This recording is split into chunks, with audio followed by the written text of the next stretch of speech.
আর ব্রাহ্মভক্ত সমানে জিজ্ঞেস করেই যাচ্ছে, বলছে স্ত্রী জাতি কি খারাপ না আমরা খারাপ? তখন শ্রীরামকৃষ্ণ বলছেন, বিদ্যারূপিণী স্ত্রী আছে, আবার অবিদ্যারূপিণী স্ত্রীও আছে। বিদ্যারূপিণী স্ত্রী ভগবানের দিকে লয়ে যায়, আর অবিদ্যারূপিণী স্ত্রী ঈশ্বরকে ভুলিয়ে দেয়, সংসারে ডুবিয়ে দেয়। কারণ ভোগের যে ইচ্ছা থাকলে জোর করে প্রেশারাইজ করে খুব সমস্যার সৃষ্টি হয়। তো সেই কারণে উনি বলছেন বিদ্যারূপিণী স্ত্রী, অবিদ্যারূপিণী স্ত্রী।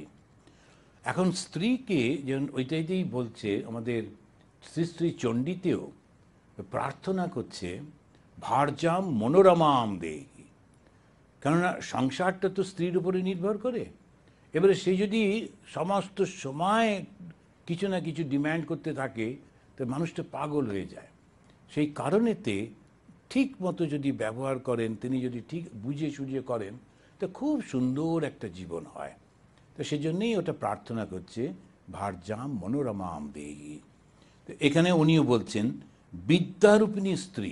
বিদ্যারূপিণী মানে ওর অত ভোগ চাই না, আচ্ছা এটা পেয়েছি যথেষ্ট, খুব খুশি, খুব আনন্দে থাকেন, অল্প স্বল্প জীবনেও খুব আনন্দে থাকেন, সব কিছু গুছিয়ে রাখছেন, সব কিছু হাতের কাছে, সেরকমভাবে।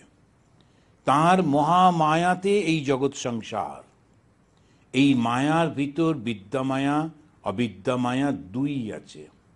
বিদ্যামায়া আশ্রয় করলে সাধু সঙ্গ, জ্ঞান, ভক্তি, প্রেম, বৈরাগ্য এইসব হয়।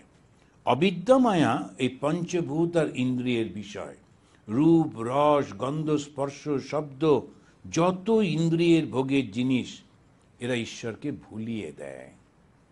তো সেই জন্যে কিছুতেই মনটা যেতে চায় না। বিদ্যামায়া আর অবিদ্যামায়া, অবিদ্যামায়া যেটা, সেটা ওই করতে করতে আরও মধ্যে চলে যায়, বারবার জন্মাতে থাকে, বারবার ভোগ করতে থাকে, বারবার কষ্ট পেতে থাকে। আর বিদ্যাতে এটা থেকে বেরিয়ে যায়। এই জীবনটা কিন্তু একটা জীবন না, এটা একটা কন্টিনিউয়েশন। গত জন্মে কি ছিলাম জানি না, ভালো কাজ করেছিলাম বলে ভালো মানে মানুষের জন্ম পেয়েছি, ভালো পরিবেশ পেয়েছি, আশেপাশের লোকগুলো সমস্ত সব ঠিকই আছে, পরিবেশ। পরের জন্মে তাই পাবো তারা তো ঠিক নেই। সেই জন্যে আমি বিশ্বাস করি বা না করি, কর্মফল তো আছেই। আমি যদি মানুষকে ঠকাই, যদি অহংকার করি, এই তখন কষ্টটা পেতে হবে কাকে? আমাকেই তো পেতে হবে। সেই জন্যেই এই যে ধর্ম পুরো ব্যাপারটা হচ্ছে নিজের জন্যে, নিজেকেই তো পেতে হবে। তার মহামায়াতে এই জগৎ সংসার চলছে। সাধু সঙ্গ করলে তখন জ্ঞান, ভক্তি, প্রেম, বৈরাগ্য